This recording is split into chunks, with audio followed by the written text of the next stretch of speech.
Les damos las gracias por haber venido el día de hoy a la presentación de este proyecto, de este libro, el libro Contemporary Art Colombia. Estamos con Catherine Petiga, que es la editora del libro, que además pues, ha trabajado con proyectos similares a este o idénticos a este en contextos distintos al de Colombia. No sé si quisieras empezar por contarnos un poquito cómo surgió el libro, como en cuánto tiempo lleva trabajándose y demás. Okay. Bueno, buenas tardes y muchas disculpas por la demora. Creo que nunca hubiéramos imaginado que iba a llegar tanta gente aquí. Muchas disculpas, Jaime. Pues es un gran honor poder hablar de este proyecto de libro para ustedes hoy. Y quizá nada más voy a contestar tu pregunta. Quisiera también que me disculpen porque obviamente el español no es mi idioma materno y espero que me van a aguantar el acento tremendo que tengo. Muchas disculpas. El proyecto del libro surgió por invitación del editor Hossein Amirsadeghi, que ha llevado a cabo una colección, que es una colección de 10 libros hasta ahora. El libro de Colombia es el 10º, que es una colección de libros que revisan las escenas contemporáneas de varios países. Hay uno que es de Rusia, Corea, Turquía, los países nórdicos, luego Brasil, México y ahora Colombia, para cuales yo fui la editora ejecutiva. Y bueno, es un formato fijo y quizá ustedes podrán ver de qué se trata, que presenta unos ensayos de críticos de artes importantes, como puede ser Jaime Cerón, que nos escribió un ensayo muy importante sobre la modernidad de Colombia, y luego una serie de perfiles, son perfiles de artistas, 55 artistas y 40 personalidades que son coleccionistas, críticos de arte, directores de museos, galeristas, todos los personajes que permiten que una escena contemporánea sea viva y se mantenga. Y entonces es al mismo tiempo un instrumento de vulgarización, es una introducción. Tenemos casi 700 ilustraciones en el libro y puede ser también un libro de referencia sobre lo que es la escena contemporánea de Colombia. Esperamos. También quería que nos contaras, bueno, cómo se decidió que fuera Colombia en un país distinto para esta 10ª edición.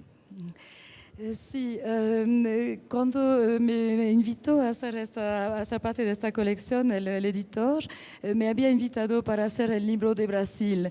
Yo soy también coleccionista y tengo una colección especializada en Latinoamérica, con mucha obra de Brasil, obviamente, porque es uno de los países más grandes, con una escena muy sofisticada, digamos. Y empecé con el libro de Brasil. Y casi cuando estaba acabando el libro de Brasil, tuve la oportunidad de venir aquí a Colombia, era en enero de 2013, a hacer un viaje con un grupo de coleccionistas. Éramos un grupo de la Serpentine Gallery en Londres, TBA 21, el grupo de Francesca von Habsburg y Outset. Entonces éramos un gran grupo y el viaje fue diseñado y organizado por un curador bien conocido que se llama Hans-Ulrich Obrist. Es un curador suizo que vive en Europa y creo que por varias personas que lo han llevado aquí a Colombia, está fascinado por la escena de Colombia. Y en 6 días este curador nos hizo ver 45 personas y así con un grupo enorme. Y a los de ustedes que han viajado a estos viajes de arte, creo que ver 45 personas en 6 días fue realmente un maratón. Pero me fascinó la escena colombiana como era en 2013, en enero de 2013, y volví a Londres y diciéndole a mi editor, hacemos el libro de Colombia ahora, pero él me dijo, el libro de México se me está fallando, necesito que tú me lo hagas. Y obviamente yo estoy muy fascinada por México también, y entonces hice primero el libro de México que salió en octubre de 2014 y por fin Colombia. Y luego creo que había otras razones también, hubiera podido ser Argentina, y creo que me estoy haciendo muchos enemigos en Argentina con este libro, hubiera podido ser Perú, Chile, Centroamérica, Cuba, había muchas opciones, pero pensamos que lo que está pasando ahora en Colombia es un caso interesante de cómo quizá el arte puede contribuir a una sociedad, a un proceso de reconciliación en una sociedad que ha sido fraccionada por la historia, por los eventos políticos. Y por eso pensamos que eso hubiera podido ser interesante, y también que hay una especie de energía, hay una vibrancy, ¿no?, en la escena de Colombia que nos fascinó, y por eso fue que después de Brasil, México, decidimos concentrarnos en la escena de Colombia. Muy interesante. También quisiera saber, bueno, para definir los 56 artistas y 40 personajes, ¿cómo fue también el proceso de esa definición o esa decisión? Eso no es una pregunta nada fácil. Yo obviamente, y sobre todo en presencia de Jaime aquí, que es muy intimidante, no pretendo ser una experta, y por favor que tomen este libro no como una manera de decirles decirles a ustedes lo que son, pero es que me veo más como una mediadora de cierta manera. Y entonces el libro es al mismo tiempo una especie de consenso, la representación del consenso de lo que ustedes que están en la escena aquí piensan que es la escena contemporánea de Colombia, y al mismo tiempo tengo que tener unos criterios curatoriales para hacer esta selección. De manera un poco arbitraria, tenemos 3 criterios que nos han servido en otras escenas también. Uno es que tienen que ser artistas que han tenido una experiencia internacional, que puede ser que han tenido una residencia fuera de Colombia, que hayan tenido exposiciones fuera de Colombia, que hayan tenido una experiencia de una escena más amplia que la local. El segundo criterio es que son artistas que tienen que tener algo que ver con la modernidad o con la historia del país.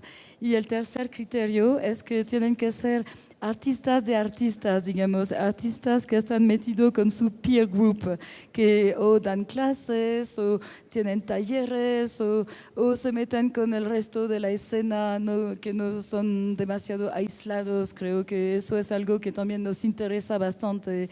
Por eso nos concentramos en artistas que son vivos, así que realmente pueden tener este diálogo con la creación en vivo de la escena. ¿Eso?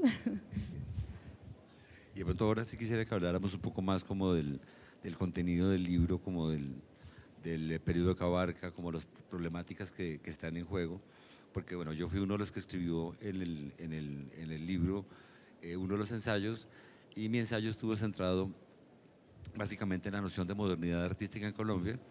Es un ensayo que abarca desde el año 1900 hasta el año 1980.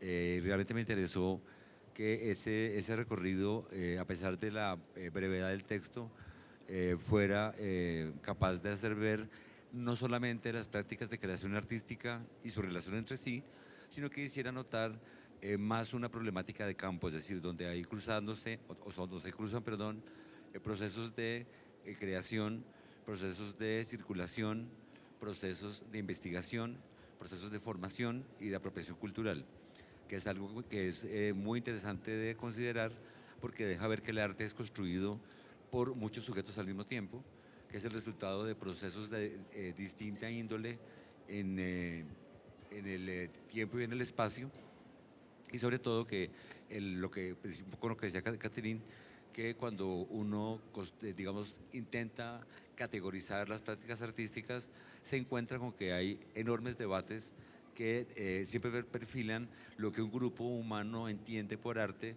como distinto de lo que otro grupo humano entiende por arte. Es decir, que hay un debate muy agudo que constantemente define o redefine qué entendemos por arte y que obviamente saca esa discusión desde los artistas hacia otros agentes sociales y culturales que participan, digamos, a su medida en matizar cómo se interpreta esa práctica y cómo se define un uso social para ella. Sí, creo que bueno, el ensayo que Jaime hizo para nuestro libro es fascinante y también muy agradable de leer. Tú tienes un estilo muy claro, muy limpio y es realmente un placer leerlo. Un aspecto que me gustó, que me atrajo muchísimo y creo que por eso es que te pedimos también escribir este ensayo, es para poner la escena de hoy en un contexto más amplio. Y un ejemplo que es extraordinario, no sé si quisieras comentarnos de eso, es todo el tema del Salón Nacional, de cuando empezó, cómo casi desapareció, cómo lo rescataste y acá donde estamos ahora, quizás podría ser algo interesante.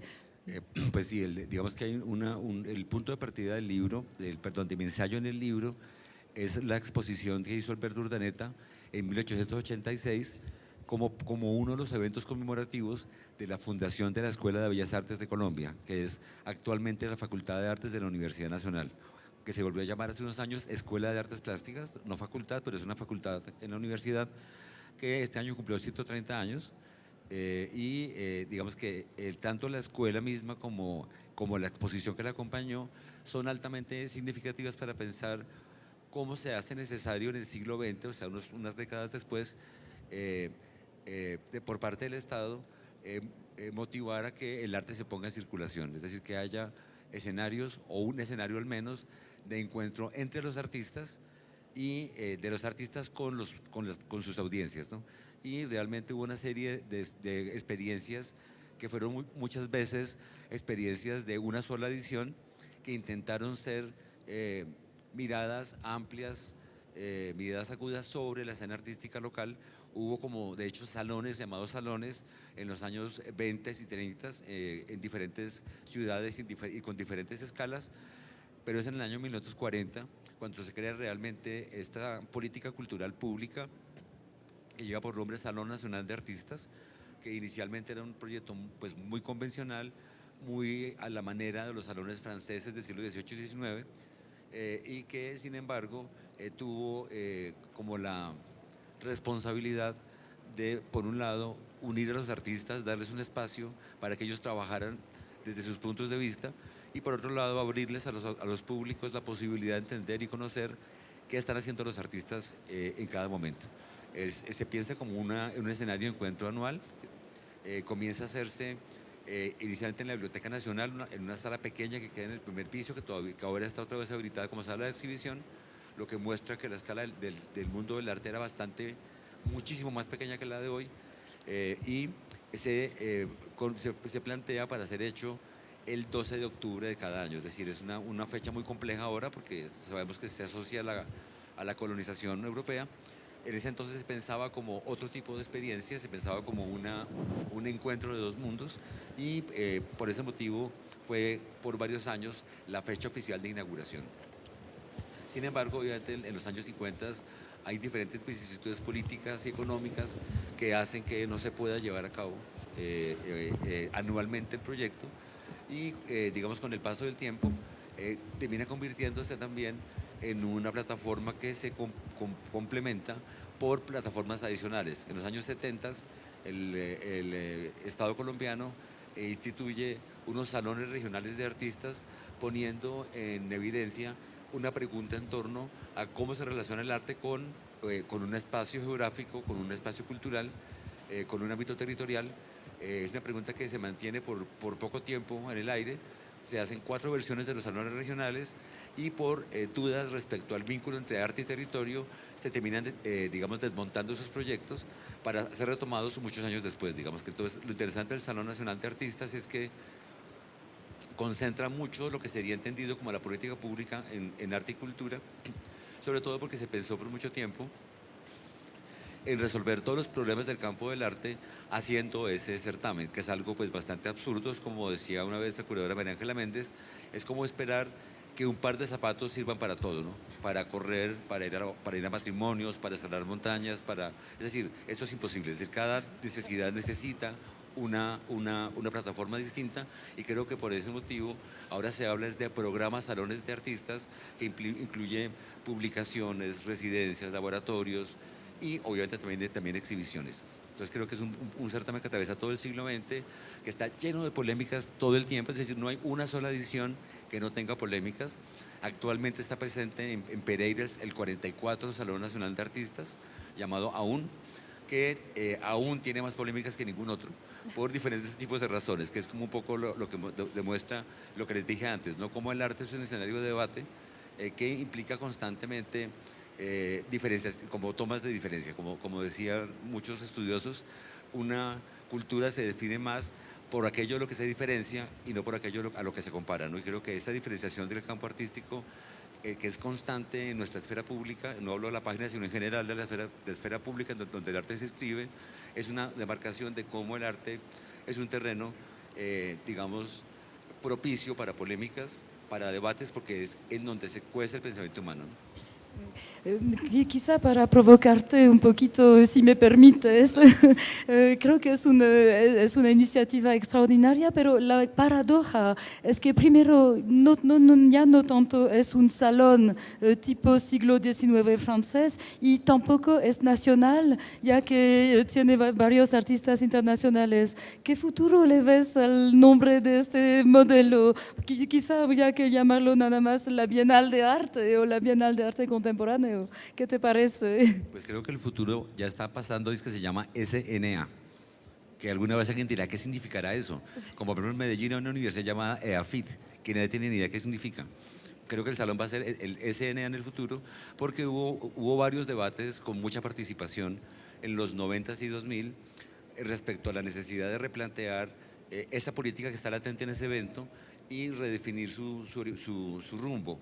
Pero los artistas, sobre todo los artistas que tenían más tiempo participando, sentían que ese nombre era un patrimonio, que ese nombre era una institución que les pertenecía a ellos, y no estaban dispuestos a que se modificara de forma definitiva, sentían temor que desapareciera.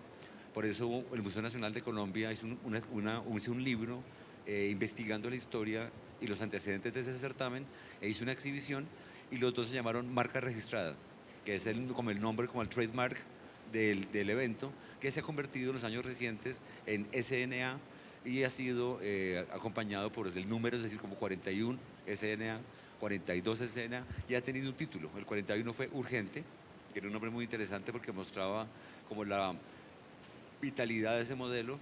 El 42 se llamó Independientemente, el 43 se llamó Saber Desconocer, y el 44 se llamó Aún.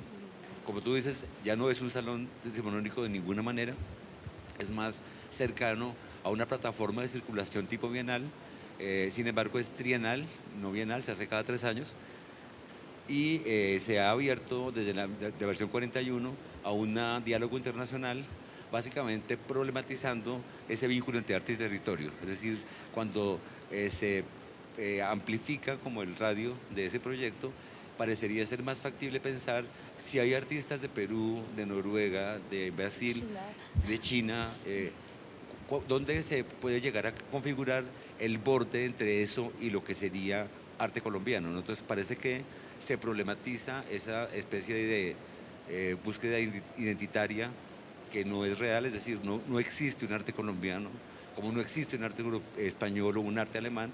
Es decir, hay diferentes concepciones, pero que no son ontológicamente atadas a ser de ese lugar, ¿no? Hay como una posibilidad de diálogo más amplia, y creo que lo que ha pasado, sobre todo en la versión 43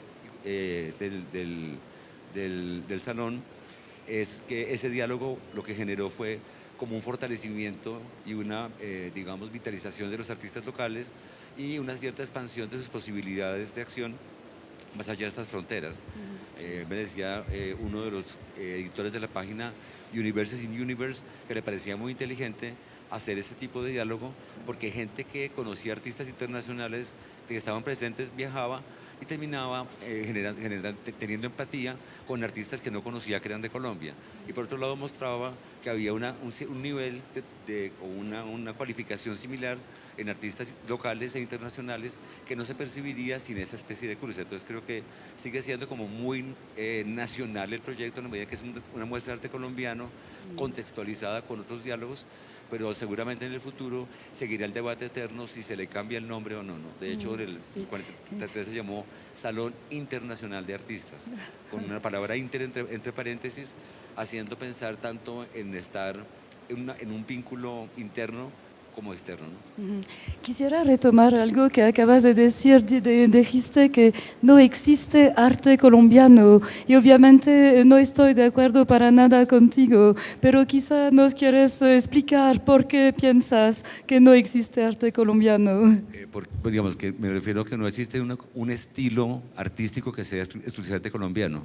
Es un tipo de práctica que viene de diálogos con muchos tipos de modelos que muchas veces podría ser cercano a lo que plantearía un artista de Brasil o de México o de Tailandia, y en ese sentido parece que no es factible en ningún contexto de ningún país del mundo pensar que haya una marca de agua que defina de manera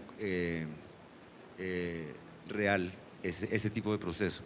Por eso creo que uno encuentra en Colombia unas aproximaciones mutuas entre diferentes problemáticas, hay una cierta persistencia de medios, pero inclusive un medio como el dibujo, que es tan omnipresente en Colombia, lo que deja ver es una enorme heterogeneidad de aproximaciones a él, ¿no?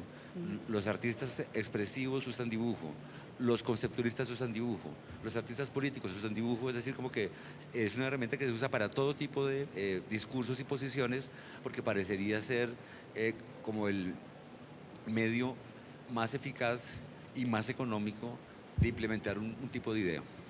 Sí, iba a hablar justamente de esto, ya que vemos dos páginas del libro que tratan justamente de dos dibujantes, entre comillas, ¿no? Como pueden ser Bernardo Ortiz o Nicolás París, o se podría añadir Joana Calle, Mateo López, José Antonio Suárez Londoño. Creo que las páginas van pasando ahí y ustedes verán el tipo de presentación que tenemos en el libro con esto. Pero ¿por qué hice este libro de estos libros de México y de Brasil? Y otra vez no pretendo ser experta y seguramente no en tu presencia, pero es cierto que, por ejemplo, no hay este tipo de experimentación con el medio de dibujo que se encuentra aquí en Colombia.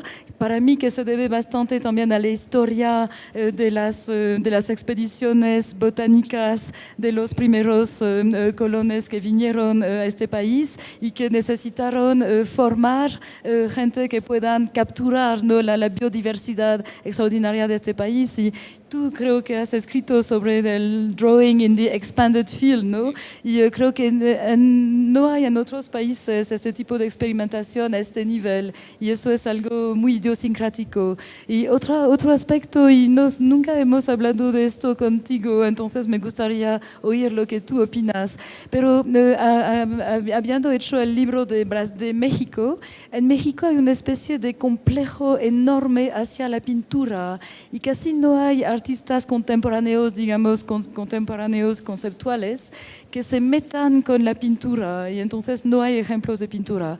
En Brasil no es el caso. En Brasil hubo una generación de pintores en los 80s que se demarcó mucho de la tradición de pintura, como pueden ser Beatriz Millaces, Adriana Varejao, Luis Zerbini y otros. Y ahora, 30 años después, ha empezado a verse una nueva generación de pintores que también están experimentando, están tratando de buscar nuevas formas de expresión en este medio que es muy tradicional.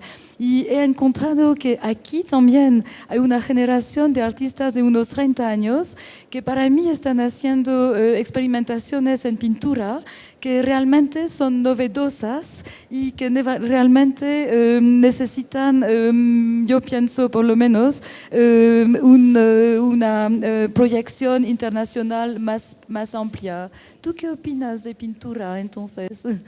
Pues digamos que yo tenía fama de que odiaba la pintura, cosa que es falsa, porque, bueno, de hecho mi primera curaduría convencional fue sobre pintura, y pintura ilusionista, que se llamaba Irrealismos, y tenía que ver con variaciones, con enfoques, digamos, diferenciados en cómo crear una cierta noción de un espacio que no existe, cómo crear una hipotética profundidad en una imagen cuando se trata simplemente de una eterna entrada de pintura. Entonces trabajé con 6 artistas que tenían diferentes aproximaciones a cómo pensar un espacio interior a la pintura. ¿Quién eran, Jaime? Eran Bertrand Obregón, Jorge González, María Clara Piñeiro, Gustavo Turizo y Esteban Villa. Y eran artistas que estaban todos interesados en revisar la práctica pictórica asociada con otros campos distintos. Beltrán Obregón miraba un poco la noción de la fotografía y la pintura. Jorge González revisaba mucho más el vínculo entre el personaje que es retratado y el retratista, porque trabaja con poses directas, no con fotografía. Gustavo Turizo le interesaba más como toda la conceptualización de la imagen y sobre todo el vínculo entre la pintura y la ilustración, sobre todo libros científicos. Esteban Villa le interesaba la apropiación cultural, muy como en la óptica post-apropiacionista de los 80s, 90s, pero solamente en pintura. Y María Peñeiro hacía pinturas en objetos. Entonces fue una primera experiencia, y a mí me ha interesado mucho la práctica pictórica, ya sea en teoría, la teoría, la historia, todo lo que pasa en medio de ella, y me interesa mucho obviamente pues cómo se diferencia de esa práctica el dibujo, que como tú decías muy bien, se instituye como el canal de acceso a la formación, y se preserva como una suerte de tradición que, a pesar de ser rota constantemente, está presente por ser tradición, y en ese sentido atraviesa todas las corrientes artísticas del siglo XX, y como que los más grandes artistas que uno reconoce en la historia tienen adicionalmente la peculiaridad de que son reconocidos como grandes dibujantes. Creo que el caso de Fernando Botero es destacable, es como cuando se miran sus dibujos, sobre todo los tempranos dibujos, bueno, inclusive los de ahora, se señala pues como su gran capacidad de inventar ahí ese ejercicio, pero uno puede pensar en artistas como Luis Caballero, Beatriz González, inclusive Antonio Caro, que cruzan ese umbral, y creo pues que la pintura es ahora tomada de maneras muy heterogéneas. Digamos que me interesó mucho cómo en los 90s cierta abstracción, no sé, Luis Roldán, Danilo Dueñas, cómo llegan a plantear una especie de vínculo entre la pintura abstracta y la superficie del mundo, la apropiación cultural.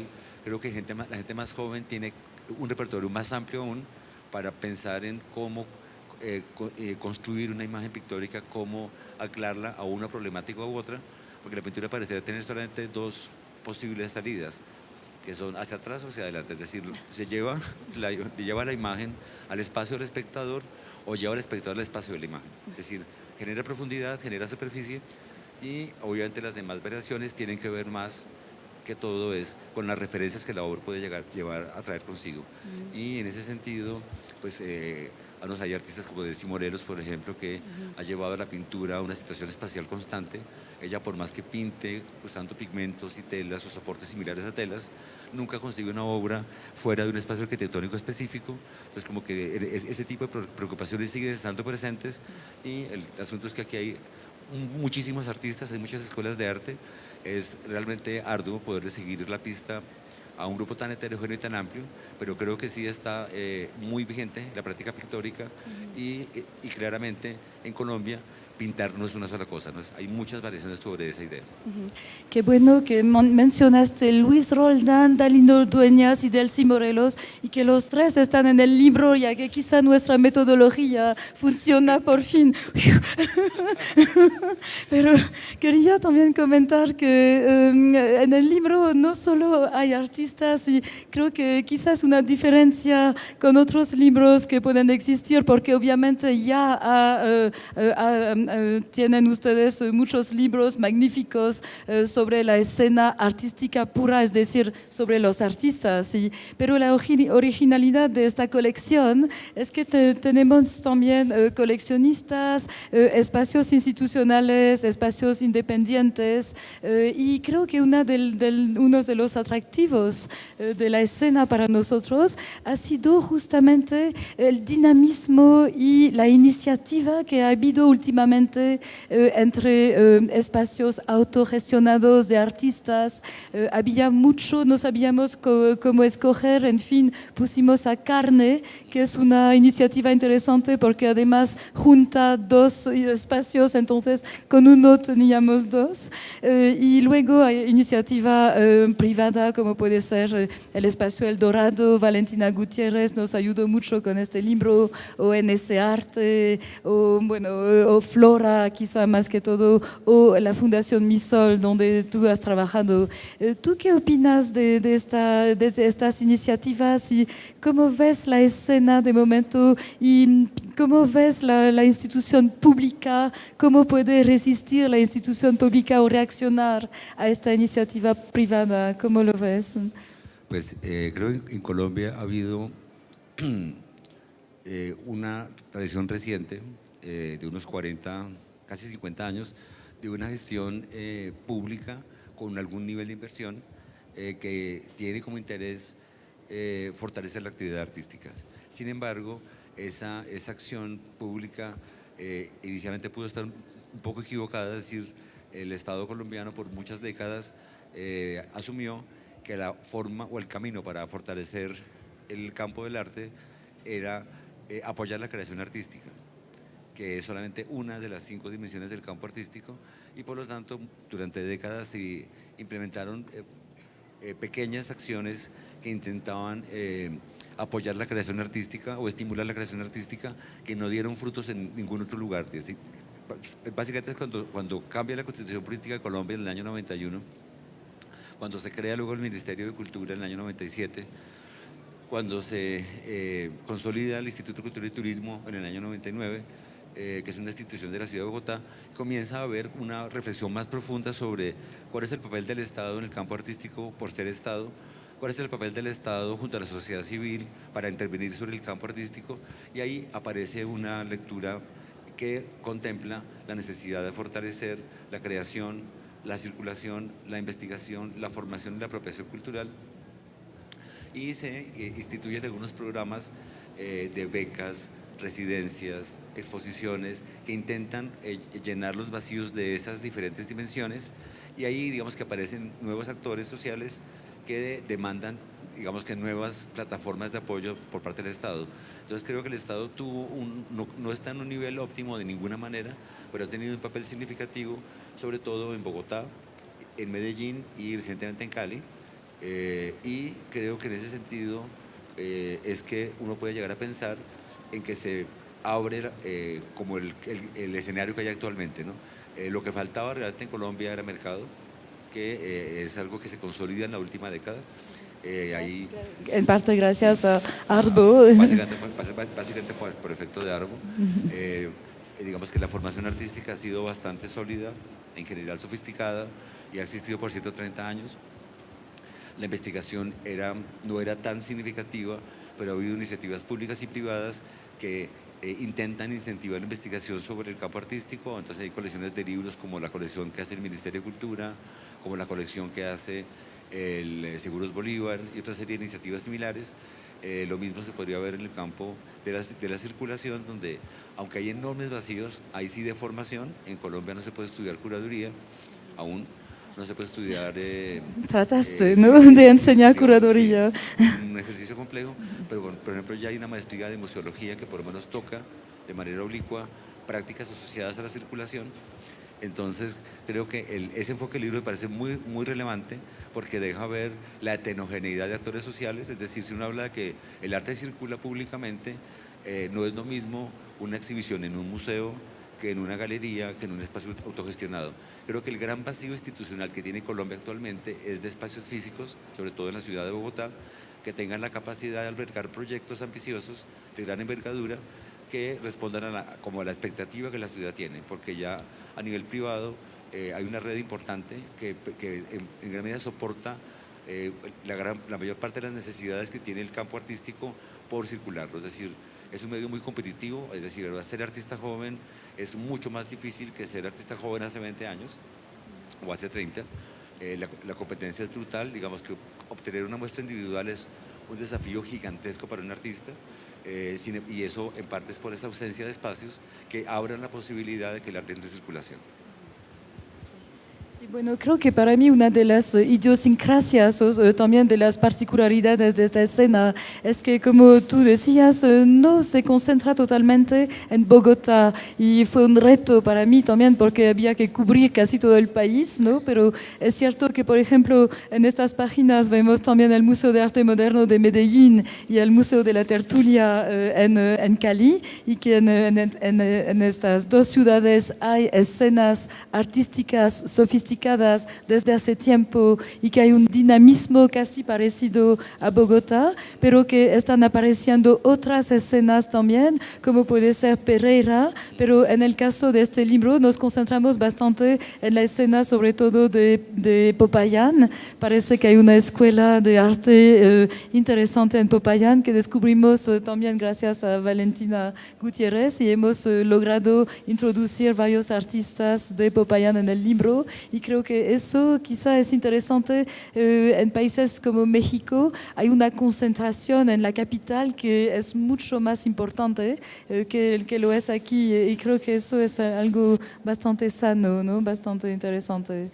Creo que en ese sentido, me asusté, en ese sentido una responsabilidad importante la tiene la formación artística, esa formación, digamos, que se sofisticó bastante por una serie de factores heterogéneos que implican inclusive hasta el narcotráfico, porque en un momento dado en que había un movimiento de mercado latente y básico, no se identificaban compradores, no, había pocos coleccionistas, pero se vendían algunas piezas, y eso generaba pues como la posibilidad de que alguien de otros segmentos estaba comprando en nombre de alguien más.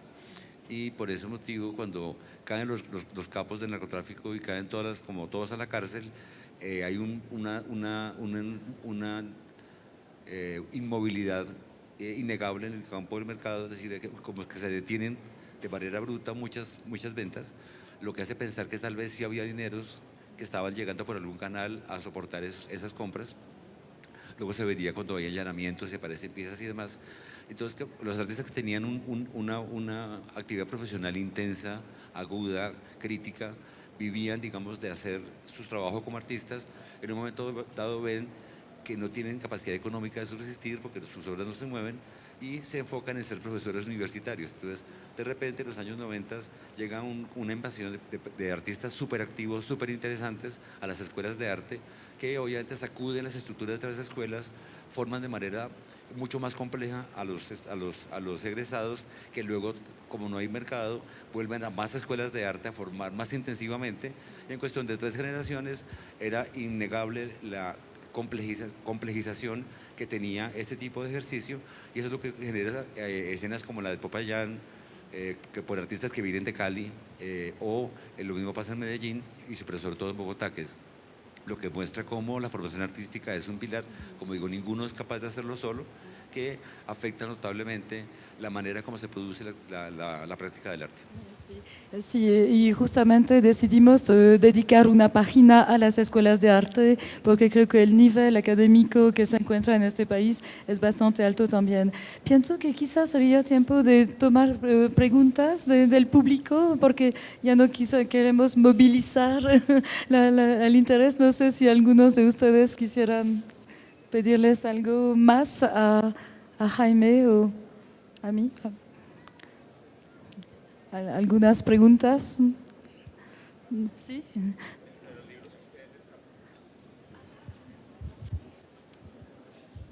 Gracias, muy amable.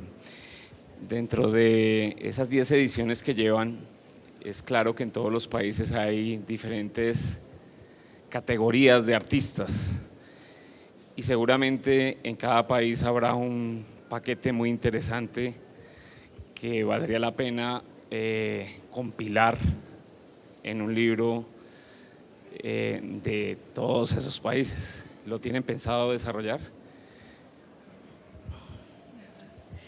No sé si entiendo muy bien que usted sugiere que se haga un libro de una selección de los artistas más sobresalientes de cada país. El editor ha hecho un libro sobre, por ejemplo, el Medio Oriente, porque tenemos varios libros del Medio Oriente en la colección, pero ha sido más bien un libro de personalidades del Medio Oriente.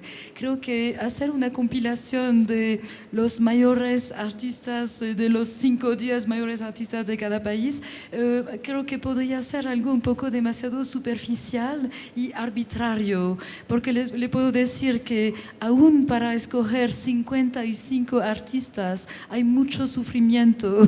Entonces, hasta la hora me estoy quedando despierta a la noche pensando, ¿y por qué? ¿Por qué no puse a este artista? Entonces creo que no es algo que pensaríamos hacer una compilación de artistas de estos 10 países, pero quizá en algún momento una publicación de Latinoamérica, de las instituciones y los artistas más sobresalientes de la región. Eso podría ser algo que al editor, a que al editor le interesaría. No sé si eso le contesta. Gracias. No sé. ¿Hay otra pregunta? Catherine, tú conocías bastante bien la escena de Colombia. ¿Alguna sorpresa que hayas encontrado con esta investigación que no conocieras? ¿Que te haya aportado a ti el libro? Bueno, Catalina, esta iniciativa se debe mucho a ti, porque tú fuiste quien llevaste a Hans Ulrich Obrist aquí y este famoso viaje que describía de enero de 2013 lo organizó Catalina. Entonces, sí es cierto que desde 2013 ha cambiado bastante la escena y ha sido complicado porque el suelo se estaba moviendo por debajo de mis pies, ¿no? Por ejemplo, creo que fue una gran suerte que el mambo esté entrando en una nueva época ahora y que logramos cogerlo justo a tiempo. Pero creo que lo que más me ha sorprendido al tiempo que progresaba la publicación ha sido la iniciativa privada, ha sido el resurgimiento de espacios privados, de instituciones que apoyen al segmento, el resurgimiento del mercado, por ejemplo. Creo que hay un potencial enorme de promover este arte maravilloso fuera de Colombia y todavía no se conoce tan bien quizá como el arte de Argentina, de México, de Brasil, y creo que eso es un potencial enorme y espero que con esta publicación contribuiremos a ampliar el perfil de la escena colombiana. No sé si eso te Claro que contesta. sí, y estoy segura que así será. Y me da curiosidad cuáles son esas grandes omisiones. Si tuvieras un tiempo más para entrar a edición, ¿qué cambio hubieras hecho o cuál omisión grave te parece que hubo? Creo que, bueno, la investigación se hizo con entrevistas. Jaime me dio varias entrevistas, tú me diste entrevistas, hablé con mucha gente de la escena, pero siempre hay un ángulo, quizá que se me escaparon gente que quizá aún no tenían galerías o apenas entraban en galerías. Por ejemplo, tengo un regret, ¿cómo se dice? Un arrepentimiento. Me falta una artista maravillosa, un poco más grande, que es Alicia Barney, que veo a Maria Wills y la había visto, no estaba segura, apenas empezaba a trabajar con la galería del Instituto de Visión. Desde entonces le vi que había sido seleccionada para la Bienal de Sao Paulo y cada vez me entran los cuchillos aquí, ¿por qué? Pero eso es un ejemplo. Creo que me han faltado mujeres. Leila María Cárdenas es otra que acaba de ganar un premio aquí, que he sido coleccionando, que no había identificado cuando hacía mi investigación en 2015, y hay varias otras mujeres que de cierta manera se escaparon. Y luego hay también coleccionistas, hay mil cosas, galerías, hay de todo. Quizá habría que hacer un segundo tomo. Esa era la otra pregunta, si quizás te animarías a un volumen 2. Gracias, Catalina. Yo quiero preguntar algo muy práctico, Sí. porque soy de Chile y no pude estar en el lanzamiento ayer, en el que hubo el lanzamiento. Quiero saber si están disponibles, si los puedo adquirir acá, que somos varios coleccionistas que nos quisiéramos llevar, en este caso a Chile, ¿no? Y a otros países, Ecuador también hay un coleccionista aquí. Sí. Muy práctica la pregunta. Sí, sí. Bueno, si tú sabes de libros, siempre hay demoras. Entonces nos demoramos un poco durante el verano y, en fin, el libro acaba de salir de la imprenta que se encuentra en Hong Kong y tuvimos que volar unos 150 libros para que estén aquí. Entonces, a este nivel son como barras de oro para mí, de cierta manera. Es posible hacer un prepedido en Amazon, luego van a ser disponibles en Amazon, van a ser disponibles en librerías aquí. Creo que eso pasará más bien después de las fiestas, a partir de enero de 2017, es cuando el editor se compromete a tener copias a la venta aquí. Y luego, bueno, vamos a tener un lanzamiento también en Miami. De momento se venden los libros para levantar fondos y hemos escogido levantar fondos para el Mambo. Entonces, y hemos tenido mucho éxito para el Mambo. Y creo que en Miami hemos decidido que también se venderán libros para esta causa de ayudar al Mambo. Entonces, si tienes oportunidad de ir a Miami, podrás comprarlo. Dale, gracias. Perdón, gracias. Buenas tardes. Esta es una consulta más que todo dirigida a Jaime Cerón. Actualmente, desde mi punto de vista, pues hay una necesidad que preocupa hoy en día a muchos artistas colombianos. Es el hecho de que muchas veces aquí en Colombia existen grandes artistas con muchísimo talento, pero tal vez de pronto les alberga una necesidad al momento de que, digamos, no, una galería muchas veces les compra sus obras o sus obras de arte, pero digamos, o hay veces que ha estado quieto, últimamente en los años ha estado quieto el mercado de la venta, de pronto por la gran competitividad a nivel internacional y de todo eso. Entonces la pregunta directa es, ¿cómo hace un artista o cuál es el camino más fijo o directo donde pueda haber retribuida también su obra económicamente? Porque digamos, hoy en día a veces le quieren pagar un costo muy bajo y las galerías son las que se llenan los bolsillos, digámoslo así, de una u otra manera. Entonces, de pronto desde tu punto de vista, así, ¿cómo es la mejor forma para decirle a un artista? Bueno, su necesidad es, pues, siéntese a pintar y haga buenas obras de gran calidad. Entonces, ¿cuál es ese camino más fácil de acuerdo a la necesidad que tienen hoy en día los artistas o más correcto? Pues creo que la idea es que un artista, digamos, que intente trabajar por canales heterogéneos. En Colombia hay un amplio portafolio de estímulos públicos que entregan dinero para apoyar procesos de creación o procesos de circulación. Ese es un canal que todo artista debe explorar, ya sea con la figura de residencia, ya sea con la figura de bolsa de creación, ya sea con la figura de una exhibición. Digamos que hay un espectro muy, muy amplio de lo que se entiende por una galería de arte.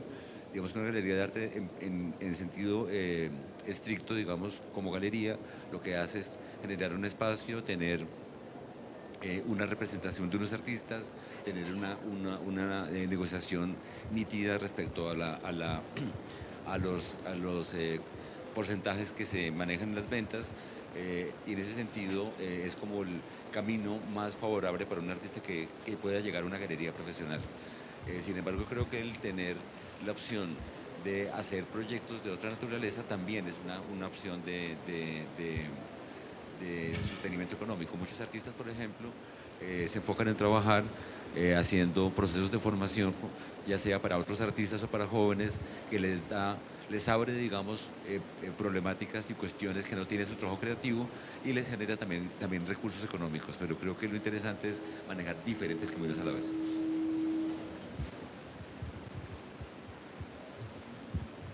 Yo ya como para cerrar quiero aprovechar pues en nombre de la escena de Colombia, quiero representarla aquí en este micrófono en este momento para darte las gracias, Catherine, y a todo el equipo de trabajo que estuvo detrás de este libro. Sé que fue un arduo trabajo, sé de tu entrega, estuviste entrevistando todo el sector, creo que en este momento conoces mejor que nosotros nuestro país.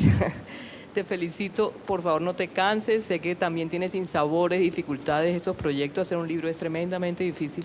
Ojalá continúes con el proyecto. Y además, muchas gracias por todo lo que haces por la escena de Latinoamérica en Europa y en Estados Unidos. De verdad, es muy importante el trabajo que haces. Y gracias por venir a Colombia, eres siempre muy bienvenida.